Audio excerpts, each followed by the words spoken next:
Hello everyone. नमस्कार दोस्तों, welcome to True IAS and PCS. Continue करते हैं दोस्तों अपनी साइकोलॉजी ऑप्शनल की डिस्कशन को।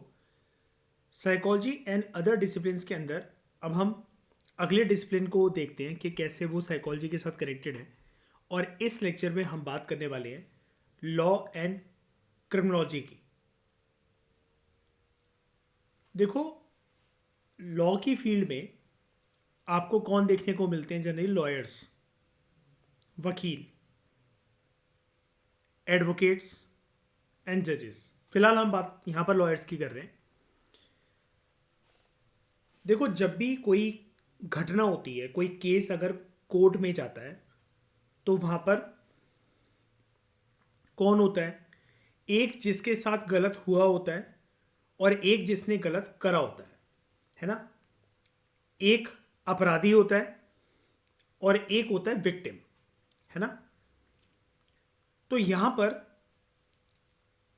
जो दो लोग हैं, एक बेकसूर और एक गुनहगार, दोनों के पास अपने अपने लॉयर होते हैं, राइट? और लॉयर जो होते हैं, अब ऐसा तो है नहीं कि हमेशा ये सच ही बोलेंगे, बल्कि हमें ऐसा बोलना चाहिए कि हमेशा ये झूठ ही बोलेंगे। ज़्यादातर बात तो ये ठीक बैठती है यहाँ पर। अब यहाँ पर एक लॉयर है, लॉयर ए और लॉयर बी। लॉयर ए के लिए ये जो पर्सन है, भले ही अपराधी है लेकिन ये इसका क्लाइंट है। और लॉयर बी के लिए ये जो पर्सन है जिसने लॉयर को हायर कर रखा है, जिसके साथ गलत हुआ है, जो विक्टिम है, लॉयर बी के लिए ये वाला पर्सन क्लाइंट है। अब दोनों लॉयर्स कोर्ट रूम में खड़े होके जज साहब या जज साहिबा के सामने अपने अपने आर्ग्यूमेंट्स को देने की कोशिश करते हैं। आर्ग्यूमेंट्स को देते हुए कुछ ऑनेस्ट बातें भी बोलते हैं, प्रूफ के साथ, और कभी कभार प्रूफ को मॉडिफाई करके डिसऑनेस्टी के साथ भी चीजों को पेश करा जाता है। क्योंकि भले ही लॉयर ए के क्लाइंट ने अपराध करा हो, लेकिन इस लॉयर की जिम्मेदारी यह है अपने क्लाइंट को बचाना, और लॉयर बी के क्लाइंट को गलत प्रूफ करवाना, भले ही वो विक्टिम है। और लॉयर बी का जो क्लाइंट है, ये पर्सन जो कि विक्टिम है, जिसके साथ गलत हुआ है, वो उसको बचाने की कोशिश करेगा और गुनहगार को सजा दिलवाने की कोशिश करेगा जज साहब या जज साहिबा के सामने। अपनी दलीलों को पेश करते हुए, अपने आर्गुमेंट्स को पेश करते हुए दोनों जो लॉयर्स होंगे, वो ऑब्वियस ही बात है, जज को, चाहे वो मेल हो चाहे फीमेल हो, उनको कन्विंस करने की कोशिश कर रहे हैं। और कन्विंस करना भी एक प्रकार से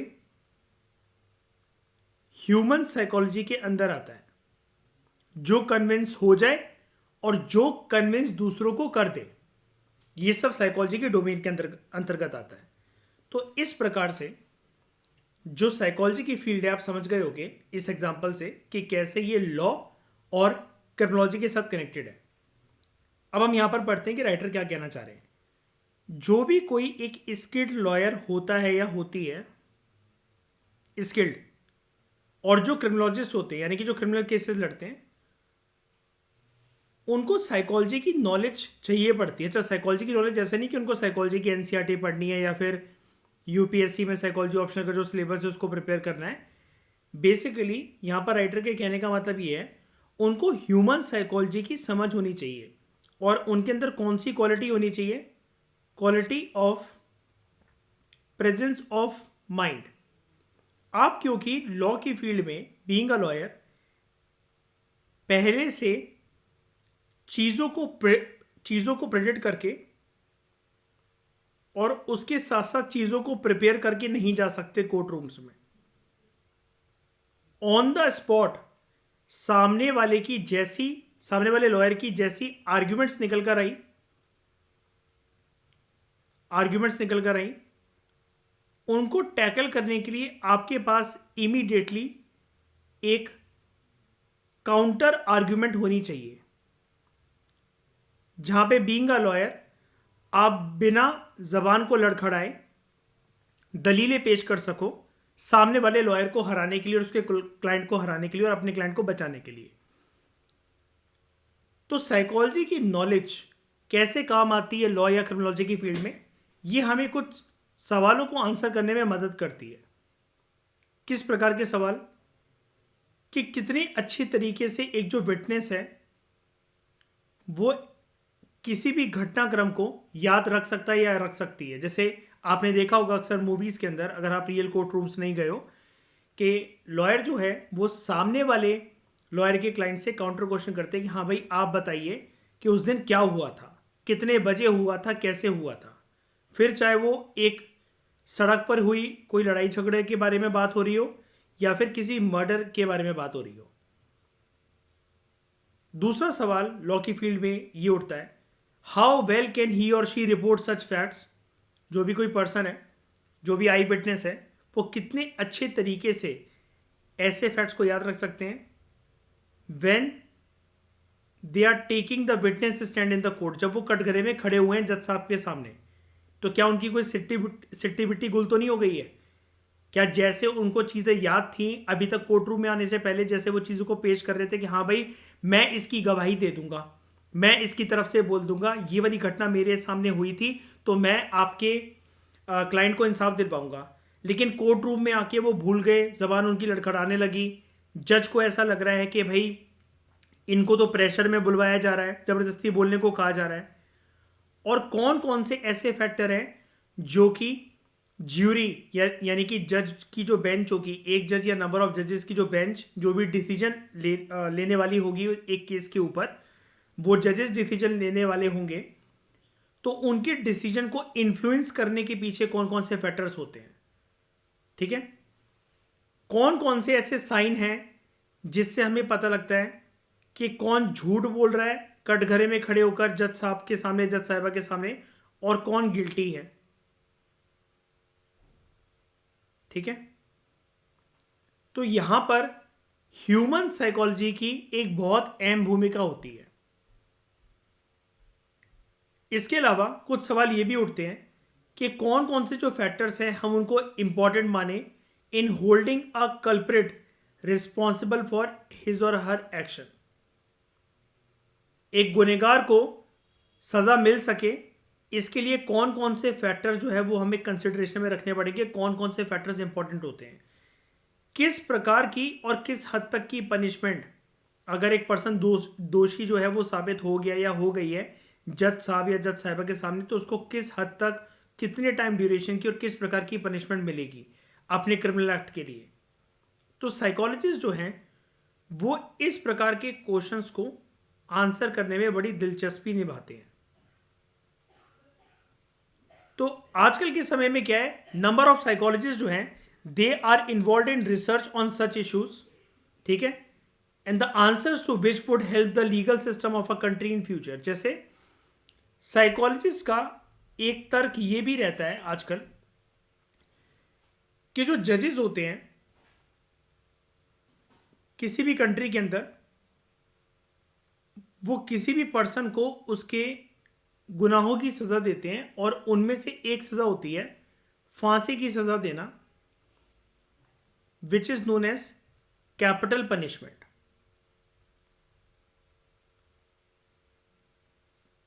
तो यहां पर बड़े सारे साइकोलॉजिस्ट इस प्रकार की बातें उठाने लगे हैं कि क्या किसी एक इंसान को फांसी की सजा मिल सकती है क्या किसी दूसरे इंसान से। जज एग्जाम्स को पास कर कर कर यहां तक पहुंचे हैं, they are experience, they are knowledgeable, they have presence of mind, they are well educated, they are very reputed personalities in society and the law system of a country, but still सवाल ये उठता है कि क्या ये God है।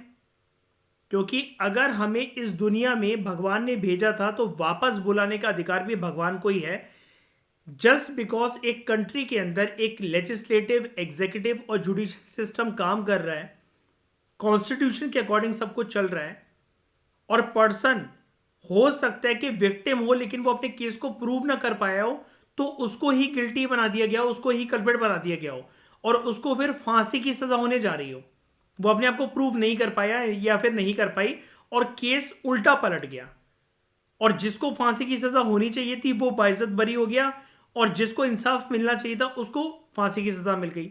या मान लो चलो कि किसी ने सच में अपराध कर रखा और उसको फांसी की सजा दे दी एक जज ने, तो क्या जज के पास ये वाले अधिकार होने चाहिए? क्या इतनी पावर उनके पास हो सकती है किसी एक इंसान के पास कि उसने एक एग्जाम निकाला हुआ है और वहां पर एग्जाम्स को निकालने के बाद कुछ सालों के बाद वो एक पोजीशन पर बैठा हुआ है या बैठी हुई है, वो एक तख्त पर बैठे हुए हैं, उनके पास उस तख्त पर बैठने के बाद कुछ पावर्स हैं, तो क्या उनकी पावर उनको ये भी एक स्पेशलाइज पावर देती है कि हम दूसरे इंसानों की जान ले लें बिकॉज हमारे पास एक ओहदा है, हमारे पास अथॉरिटी है, सामने वाले की जान हम ले सकते हैं सिर्फ एक कलम का इस्तेमाल करके, सिर्फ एक साइन कर कर या एक जजमेंट को पास कर कर? तो ये वाली चीज भी कहीं ना कहीं आपके दिमाग में अगर ये सवाल उठ रहा है और ये आपको तंग कर रहा है और आपके पास अगर इसका परफेक्ट आंसर नहीं है, तो ये वाली चीज भी कहीं ना कहीं ह्यूमन साइकोलॉजी के साथ कनेक्टेड है। ठीक है, उसके बाद दोस्तों हम बात करते हैं मास कम्युनिकेशन की। मास कम्युनिकेशन में दोनों प्रकार के मीडिया सोर्सेस की बात होती है, प्रिंट मीडिया और इलेक्ट्रॉनिक मीडिया। सबसे पहले मैं बेसिक तरीके से आपको इनका मतलब बताता हूं। प्रिंट मीडिया के अंदर क्या आ जाता है? नॉर्मल न्यूज़पेपर्स, जहां से जनता को इंफॉर्मेशन मिलती है, जनता जागरूक होती है कि आसपास के समाज के अंदर क्या चल रहा है। इलेक्ट्रॉनिक मीडिया के अंदर आ जाता है टीवी, रेडियो, इंटरनेट, यूट्यूब के माध्यम से अगर आप न्यूज़ चैनल्स को देखते हो या फिर सोशल मीडिया से, इंस्टाग्राम, फेसबुक जैसे प्लेटफॉर्म से आपको कोई समाज की खबरें मिलती हैं, वो इलेक्ट्रॉनिक मीडिया का पार्ट है।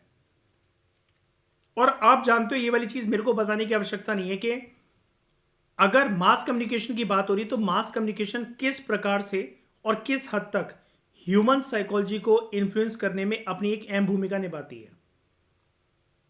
जो मीडिया पर्सन होते हैं कभी कभार दे एक्ट एज जजेस, वो खुद ही टैग दे देते हैं कि जो पर्सन है वो अपराधी है, जबकि उसने कुछ कर भी ना रखा हो, उसको बोलने का मौका नहीं दिया जाता है, माइक लाकर उसके मुंह में ठूस दिया जाता है, हाँ जी आपके खिलाफ ऐसा केस हुआ है, आप क्या बोलना चाहेंगे इस पे। हर किसी के पास इतना कॉन्फिडेंस नहीं होता है कि वो सामने जो कोई उसका इंटरव्यू एकदम से रैंडमली लेने आया हो, कैमरा ऑन हो, उसके सामने वो खुलकर बोल सके या फिर अपनी बेगुनाही को साबित कर सके। और पहली बात यह कि मीडिया के सामने करना ही क्यों है अपनी बेगुनाही को साबित। लेकिन मीडिया इस प्रकार से दिखाती है किसी किसी पर्सन को, ये देखो ये तो आंसर ही नहीं दे पाए, ये तो लड़खड़ा रहे हैं, इनके अंदर तो कॉन्फिडेंस ही नहीं है बोलने का। उस पर्सन ने हो सकता है कि जिंदगी में कभी भी रैंडम पर्सन के सामने कैमरे को फेस ना कर रखा हो, तो उसकी सिट्टी पिट्टी वैसी गुल हो जाए। तो मास कम्युनिकेशन के थ्रू सोशल मीडिया पे इतनी सारी चीजें शेयर होती हैं, क्या सही है क्या गलत है, हमारे पास सिटीजन्स के पास बहुत बार अनफिल्टर्ड तरीके से न्यूज आती है। अनफिल्टर्ड तरीके से हम लोग इंफॉर्मेशन को गैदर करते हैं और जैसी जो चीज हमें दिखाई जाती है हम उसको वैसा सही या गलत मानने लग जाते हैं। जिस प्रकार से किसी एक वीडियो में, किसी एक न्यूज चैनल पर, किसी एक डिबेट के अंदर जो छवि जैसी पेश करी गई है, तो हम कहीं ना कहीं उससे इन्फ्लुएंस होने लग जाते हैं। और इन्फ्लुएंस अगर इंसान हो रहा है तो कहीं ना कहीं उसकी ह्यूमन साइकोलॉजी जो है वो वर्क कर रही है वहां पर। तो प्रिंट मीडिया और इलेक्ट्रॉनिक मीडिया हमारी जिंदगी के अंदर इस कदर बस चुके हैं कि ये हमारे लिए, हमारी साइकोलॉजी के लिए एक इन्फ्लुएंसिंग फैक्टर है। मास कम्युनिकेशन का एक बहुत मेजर इन्फ्लुएंस होता है कि हमारे सोच विचार किस प्रकार से डेवलप होते हैं, हमारे पर्सनैलिटी के एटीट्यूड जो होते हैं वो किस प्रकार से फॉर्म होते हैं, और हमारे इमोशंस को भी शेप करने का काम करती है मास मीडिया। अब इसका एक फायदा ये भी है कि जो लोग हैं वो एक दूसरे के पास आए हैं, डिस्टेंस कम हो जाते हैं, हमें देश विदेश की चीज़ें, इंटरनेशनल इश्यूज ऐसे जो वॉर जोन्स दिखाए जा रहे हैं जहां पर हम नहीं जा सकते, लेकिन हमें फिर भी पता होता है कि कौन सी कंट्री में, कौन सी जगह पर, हमारे आसपास पड़ोस में क्या चल रहा है, through newspapers and media channels. और मास कम्युनिकेशन के अंदर वैसे मूवीज और ये सब चीज़ें भी आ जाती हैं, पॉडकास्ट वगैरह सब चीज़ें, यूट्यूब, फेसबुक, इंस्टाग्राम, आपके न्यूज़पेपर्स, आपके टेलीविजन चैनल्स। अब इन सभी चीज़ों की वजह से कभी कभार कल्चरल डाइवर्सिटीज भी रिड्यूस हो जाती है। अगर मीडिया एक चीज़ को बहुत ज़्यादा हाईलाइट कर रही है, मतलब मान लो कि इंडिया के अंदर धर्म एक बहुत ही ज़्यादा सेंसिटिव इशू है, और मीडिया के थ्रू आप हर जगह हिंदुत्व हिंदुत्व हिंदुत्व अगर आप सुनते रहते हो, या फिर कुछ ऐसी पॉलिटिकल पार्टीज हैं जो कि हिंदुज्म के ऊपर नारा लगा रही हैं, या फिर सिर्फ हिंदुज्म की छवि को अच्छा दिखाने की कोशिश कर रही हैं, बाकी धर्मों की बेकदरी करी जा रही है, उनको दरकिनार करा जा रहा है, उनके लोगों को गलत दिखाया जा रहा है, तो ओवरऑल समाज के अंदर आप ये वाली चीज चाहो तो अपने घर परिवार के अंदर चेक कर सकते हो कि कैसे कुछ लोग अपनी ही कम्युनिटी के लोगों को सपोर्ट करते हैं इलेक्शंस में, या फिर किसी भी मुद्दे पर, चाहे भले ही उस कम्युनिटी के लीडर ने आपके लिए कुछ भी ना कर रखा हो।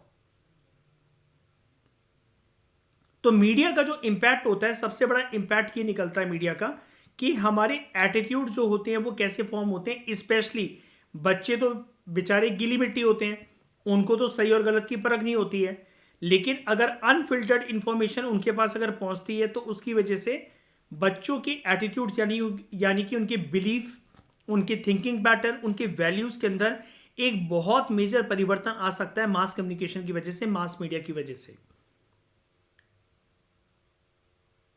और उनका बिहेवियर भी, उनका व्यवहार, उनका स्वभाव, उनका रवैया, ये भी काफी हद तक इन्फ्लुएंस होता है। तो इसकी वजह से मास कम्युनिकेशन और साइकोलॉजी, ह्यूमन साइकोलॉजी के बीच में एक बहुत गहरा ताल्लुकात है। साइकोलॉजी की फील्ड, साइकोलॉजी का डिसिप्लिन हमें इस चीज में भी हेल्प करता है कि कैसे हम कुछ स्ट्रेटजीज बना सकते हैं for better and effective communication. अब ये बेटर और इफेक्टिव कम्युनिकेशन की नीड ही क्या है? बिकॉज मान लो एक एग्जांपल मैं आपको देता हूं। आपने देखा कि आपका कोई फ्रेंड है, या आपकी कोई फ्रेंड है, या आपका कोई जानकार है, वो इंस्टाग्राम पर कुछ टाइम में रील्स बनाते बनाते काफी ज्यादा पॉपुलर होते चले जा रहे हैं, और उसकी वजह से उनके पास एक अच्छा खासा जो अर्निंग सोर्स है वो भी जमा होता चला जा रहा है। तो आपको भी लगता है कि अगर यार ये कर सकता है, ये कर सकती है, तो मैं क्यों नहीं कर सकता, या मैं क्यों नहीं कर सकती। For example, are journalist in reporting news, कोई एक जर्नलिस्ट है जो कि माइक लेकर मतलब लोगों से इंटरव्यू लेते हैं, बात करते हैं, वो किसी एक रिपोर्टिंग न्यूज़ के लिए काम करते हैं, और वो लोगों का इंटरव्यू वगैरह लेकर टीवी के माध्यम से हम तक इन्फॉर्मेशन कुछ पहुंचा रहे हैं कि लोगों का ओपिनियन क्या है आने वाले इलेक्शंस को लेकर, या किसी भी एक सोसाइटी के मुद्दे को लेकर, सामाजिक इशू को लेकर। तो जर्नलिस्ट जो होगा एक रिपोर्टिंग न्यूज़ के अंदर, they must know the readers interest in the story, कि लोगों को पसंद क्या आएगा, हम क्या दिखाएं। जब तक लात जूता चप्पल नहीं चलेगी टेलीविजन के ऊपर, तब तक लोग, ऑडियंस के अटेंशन को हम लोग रोके कैसे। अब YouTube पे आप देख लो, YouTube की एल्गोरिथम भी तो ऐसे ही काम करती हैं। कौन सी वीडियो सबसे ज्यादा पॉपुलर होती है, YouTube सबसे ज्यादा रीच किस प्रकार की वीडियोस की पहुंचाता है, जहां पर शुरू में 3 मिनट तक लोग अपनी ऑडियंस को रोक सके। अगर उस वीडियो पे रिटेंशन अच्छा आ रहा है तो YouTube उसको आगे ऑटोमेटिकली प्रमोट करता है। इसलिए शुरू में किसी भी वीडियो में आप देखोगे कि कुछ ऐसी बात कही जाती है धमाकेदार, या फिर ऑडियंस को रोकने के लिए कुछ ऐसी चीज दिखाई जाती है जहां पर ऑडियंस का इंटरेस्ट बनना स्टार्ट हो। अदरवाइज कंटेंट की तो भरमार है, रोज अनगिनत कंटेंट अनगिनत तरीके से आप तक पहुंचेंगे, लेकिन उस वीडियो को आपको पूरा देखने का मन क्यों कर रहा है, क्या बात है उस वीडियो में, क्यों आप रुक गए वहां पर। क्या आपको सामने वाले पर्सन की जो स्टोरी टेलिंग की जो एक तरीका है वो पसंद आ रहा है, या फिर शुरू में उसने कुछ चीज ऐसी बोली जो कि एक सस्पेंस क्रिएट कर दिया और वो एंड तक आपको लेकर जाना चाहते हैं। अब जैसे सनसनीखेज खबरें आती है, ध्यान से देखिए इस शख्स को, ध्यान से देखिए इस औरत को, क्या आप जानते हैं कि इसने ऐसा क्यों करा था, जानने के लिए हमारे साथ बने रहिए। तो ये जो लाइन होती है कि जानने के लिए हमारे साथ बने रहिए, तो यानी कि ऑडियंस को रोकने के लिए ऐसी बातें करी जा रही है। वॉइस भी बहुत ज्यादा मैटर करती है कि आप ऑडियंस को किस प्रकार से रोक पाओगे, आप स्टोरी टेलिंग किस प्रकार से कर रहे हो, किस प्रकार की स्टोरी दिखा रहे हो। तो बड़ी सारी जो मास मीडिया के थ्रू हम तक जो कहानियां जो पहुंचती हैं, सोसाइटी से रिलेटेड, इंडिविजुअल से रिलेटेड, वो जनरली ह्यूमन इवेंट्स के साथ कनेक्टेड होती हैं। तो हमें उन स्टोरीज के माध्यम से लोगों के मोटिव्स पता लगते हैं, उनके इमोशंस पता लगते हैं। अब जब लोगों के मोटिव्स पता हमें लग रहे हैं, इंटेंशंस पता लग रहे हैं, उनके इमोशंस पता लग रहे हैं, तो ये कहीं ना कहीं कनेक्टेड चीज ही तो हुई कि मास मीडिया और साइकोलॉजी का डिसिप्लिन कैसे कनेक्टेड है। तो एक स्टोरी का बहुत ज्यादा गहरा इंपैक्ट होता है if it is based on a background of psychological knowledge and insight. अगर आपको पहले से किसी चीज के बारे में पता है और उसके ऊपर अगर स्टोरी आ रही है, आपकी दिलचस्पी वाली कोई फील्ड है, या फिर आप जानना चाहते थे, या फिर कोई एक मुद्दा हुआ जिसके बारे में आपने थोड़ा बहुत सुन रखा है कि हाँ भाई ऐसा कोई एक इशू चल रहा है, ये इशू बड़े दिन से मैं इसको ट्रैक कर रहा हूं या कर रही हूं सोशल मीडिया प्लेटफॉर्म्स के ऊपर, मैंने इसके ऊपर यूट्यूब के शॉर्ट्स देख रखे हैं, वीडियो देख रखी है, और अभी वो एक ऑनगोइंग मुद्दा है, जैसे मान लो फॉर एग्जांपल एप्स्टीन फाइल्स। तो अगर उससे रिलेटेड कोई एक लंबी वीडियो आ जाए, या फिर कोई एक स्टोरी आपको पेश कर दे, या फिर आपको कोई चीज वो सुना रहा हो and you are very curious to know about that, तो आपका अटेंशन वहां पर रुक जाता है। फायदा हालांकि इससे जो मीडिया चैनल्स हैं या फिर जो स्टोरी आपको दिखा रहे हैं उन्हीं को पहुंच रहा है, लेकिन उन्होंने आपका अटेंशन जो है वो चोरी कर लिया अपने रेवेन्यू को डेवलप करने के लिए। और न्यूज को या स्टोरीज को किस प्रकार से प्रस्तुत करना है, इसके ऊपर दोस्तों लाखों लाखों करोड़ों करोड़ों रुपए खर्च होते हैं ये स्ट्रैटेजी बनाने के लिए कि जनता तक हमें अपनी बात पहुंचानी कैसे है। वरना एक दो चैनल्स ही ऐसे होते हैं जिसको लोग देखना पसंद करते हैं, बाकी चैनल से अपना रुख मोड़ लेते।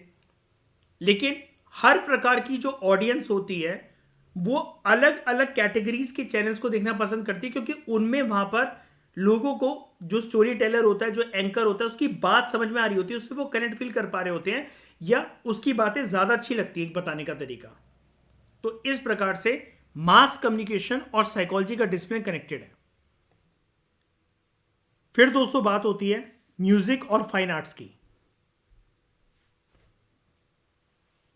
इसके बारे में हमने जब ये टॉपिक स्टार्ट कर रहा था तब मैंने आपको बताया था, म्यूजिक के फील्ड के अंदर फाइन आर्ट्स यानी कि ड्राइंग, या फिर कोई किसी का कोई स्केच बना रहा है, कोई आर्टिस्ट है, कोई पेंटर है और कोई म्यूजिशियन है, तो ये बैकग्राउंड म्यूजिक कैसा होगा, जो सिंगर है वो लिरिक्स का इस्तेमाल कैसे करेगा, उसको गाएगा कैसे, उसके इमोशंस कैसे उसके अंदर रिफ्लेक्ट हो रहे हैं, आप कितना उस गाने की लाइनों से अपने आप को कनेक्ट कर पा रहे हो।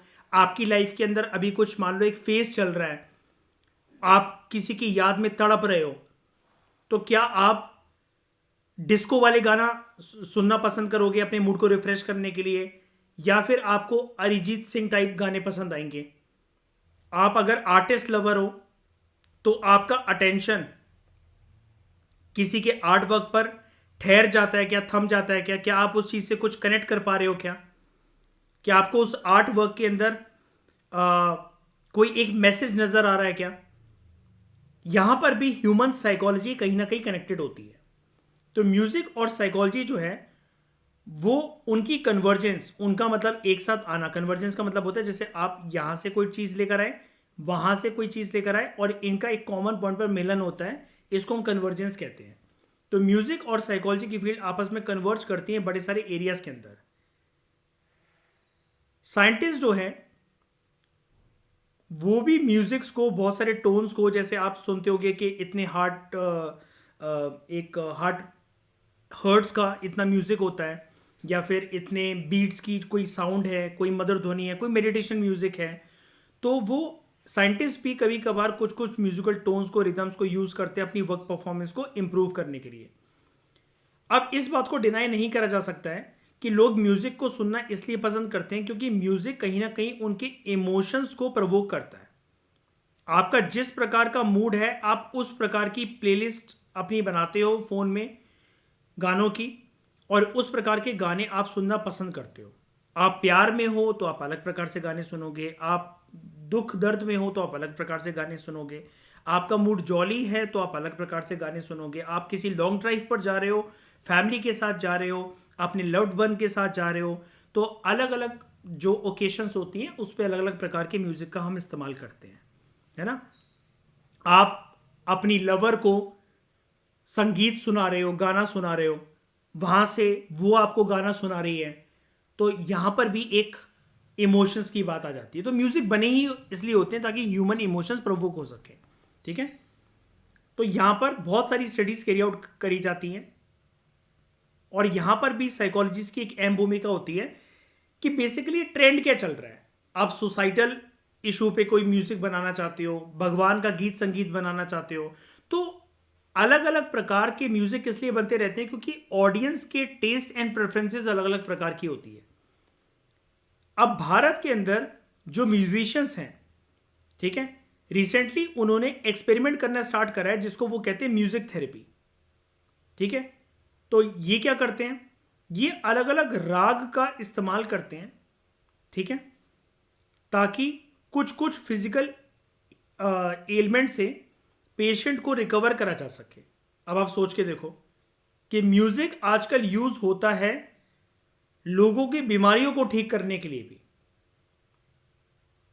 और इस म्यूजिक थेरेपी की जो इफेक्टिवनेस है, एफिकेसी का मतलब होता है effectiveness, it still remains to be proven, यानी कि कुछ लोग इस पर विश्वास करते हैं, कुछ लोग इस पर विश्वास नहीं करते हैं।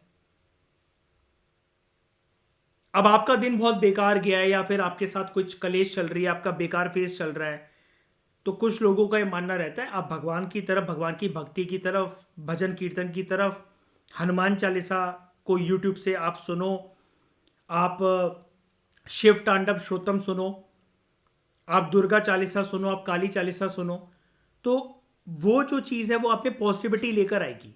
अब फिजिकल एलिमेंट का मतलब हमेशा ऐसा नहीं कि आप बिस्तर पकड़ कर लेटे हुए, आप बुखार से बिलबिला रहे हो, आपका शरीर कब कपा रहा है।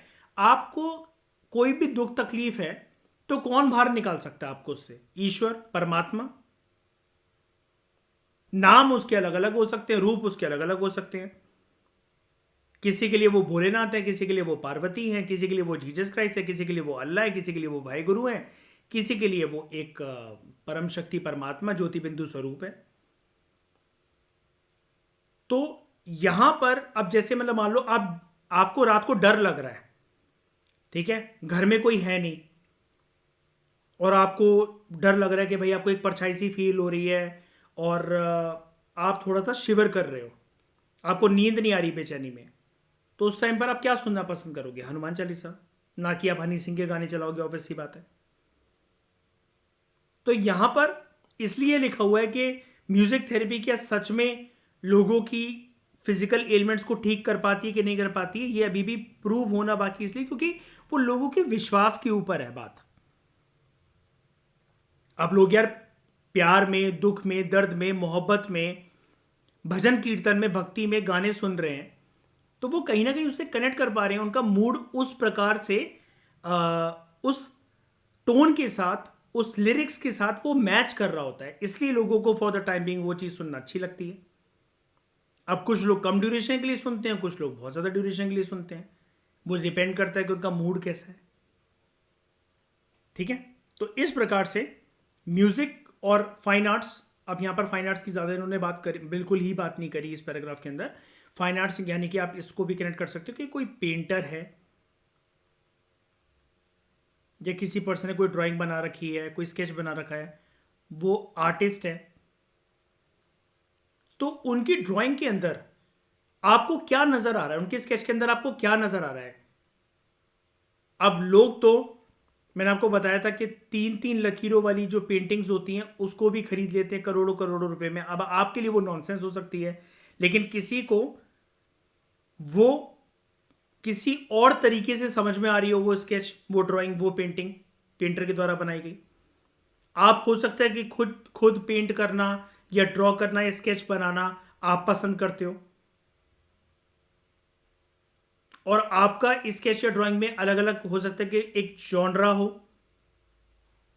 उसमें भी आपका एक फ्लेवर हो, कि आप क्या रियलिस्टिक इमेज, रियलिस्टिक पर्सनैलिटीज़ को बनाना पसंद करते हो, या आप कुदरत के, नेचर के चीज़ों को बनाना पसंद करते हो, आपको देवी देवता बनाना पसंद है, तो वो आपके ऊपर डिपेंड करता है। और जो आर्ट की कदर करता है तो आर्टिस्ट के काम को वही समझ सकता है। तो यहां पर भी एक साइकोलॉजी का एक एंगल आ जाता है। फिर लास्ट फील्ड जो हमारे लिए रह जाती है डिस्कस करने के लिए, that is architecture and engineering. तो यहां पर आर्किटेक्चर एंड इंजीनियरिंग में साइकोलॉजी का क्या उपयोग है? बहुत ज़्यादा उपयोग है।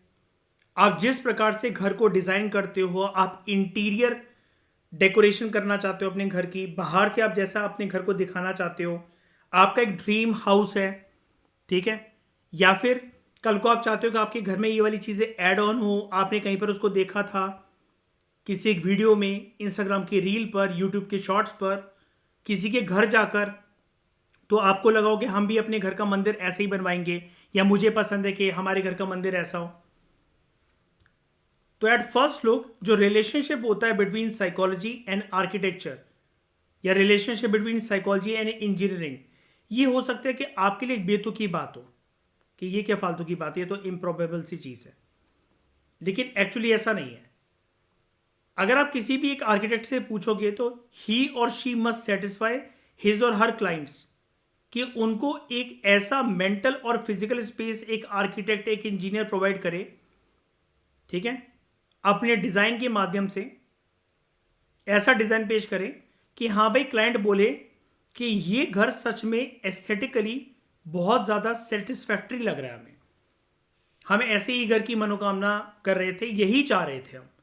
तो जब तक क्लाइंट के मुंह से ये नहीं निकलेगा कि हाँ यही चाह रहे थे हम, तो क्लाइंट सेटिस्फाई कैसे होगा? क्लाइंट अगर ये बोले यार आपको बनाने को हमने क्या बोला था और आपने बना बना के क्या दे दिया हमें घर, हमने ऐसा थोड़ी ना बोला था, ये देखो दरवाज़ा इधर है, बाथरूम उधर है, किचन उधर है, कंप्लेंट्स नहीं आनी चाहिए ना। तो बेसिकली सामने वाला अपनी डिमांड को रखता है, आप उसको इमेजिन करते हो और आप उस इमेजिनेशन को फिजिकल एग्जिस्टेंस में उतार देते हो। यही तो काम है इंजीनियर का और आर्किटेक्चर्स का। तो इंजीनियर जो है, they must take into account human habits, के इंसानों ने, उनके क्लाइंट्स ने उनको क्या बता रखा है, वो कैसा अपना घर देखना चाहते हैं, क्या है उनका प्लान,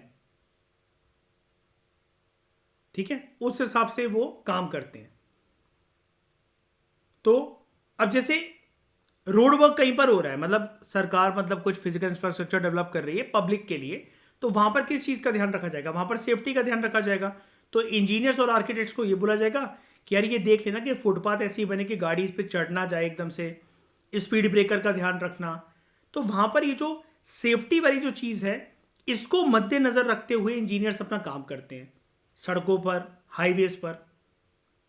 तो साइकोलॉजिकल नॉलेज ये मैकेनिकल चीज़ों में भी काम आती है, मैकेनिकल डिवाइसेस में भी काम आती है, और मैकेनिकल तरीकों का जिस प्रकार से डिस्प्ले होता है। अब डिस्प्ले कैसे होता है, मतलब वो चीज़ एक्चुअली सोच तो ली किसी इंजीनियर ने, किसी आर्किटेक्ट ने, लेकिन वो आर्किटेक्चर और वो इंजीनियरिंग जो प्रोजेक्ट है, जो वर्क है, वो प्रैक्टिकल कंसिडरेशन में भी वैसे ही बनाओ जो कि जैसा सरकार बनवाना चाह रही थी, या जैसा सेफ्टी का ध्यान रखते हुए वो हाईवेज और रोडवेज का बनना जरूरी था, वो वैसे ही बनाए गए हों।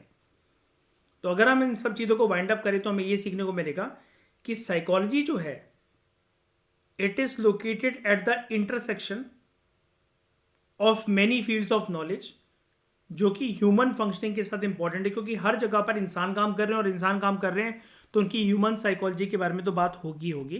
तो हमने यहाँ पर बहुत सारी फील्ड्स के साथ साइकोलॉजी को कनेक्ट करा। For example philosophy, medicine, economics, political science, sociology, computer science, law and criminology, mass communication, music and fine arts, and architecture and engineering.